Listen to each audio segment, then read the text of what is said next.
5 দশকের বেশি সময় ধরে তামিলনাড়ুর রাজনীতি ঘুরেছে মূলত দুই দল, ডিএমকে ও এআইএডিএমকে কেন্দ্র করে।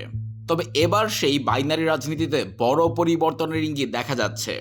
আর সেই পরিবর্তনের কেন্দ্রে আছেন দক্ষিণ ভারতীয় সিনেমার সুপারস্টার থালাপতি বিজয়। প্রথমবার বিধানসভা নির্বাচনে অংশ নিয়েই চমক দেখাচ্ছে বিজয়ের দল তামিলাগা ভেট্রি কাজাগাম বা টিভিকে। চলমান ভোট গণনায় সর্বশেষ ট্রেন্ডে ডিএমকে ছাড়িয়ে যেতে দেখা যাচ্ছে তার দলকে। তামিলনাড়ুর 234 আসনের মধ্যে সরকার গঠনের প্রয়োজন 118 আসন। বিভিন্ন এক্সিট পোল ডিএমকের জয়ের আভাস দিলেও অ্যাক্সিস মাই ইন্ডিয়ার জরিপে উঠে আসে বিজয় ইফেক্টের কথা। জরিপে বলা হয় টিভিকে প্রায় 100 আসন পেতে পারে এবং সরকার গঠনে হয়ে উঠতে পারে কিংমেকার। এবার নির্বাচনে মূল লড়াই হচ্ছে মুখ্যমন্ত্রী এমকে স্ট্যালিনের ডিএমকে, বিজেপি জোটের এআইএডিএমকে এবং বিজয় টিভিকের মধ্যে।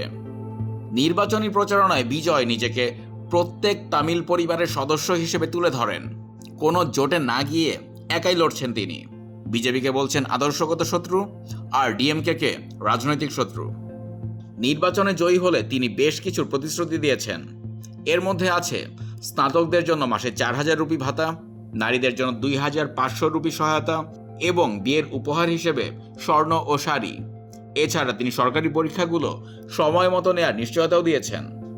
রাজনৈতিক বিশ্লেষকদের মতে তামিলনাড়ুর দীর্ঘদিনের দুই দলের আধিপত্যে এবার বড় ধাক্কা দিতে পারে বিজয় ইফেক্ট।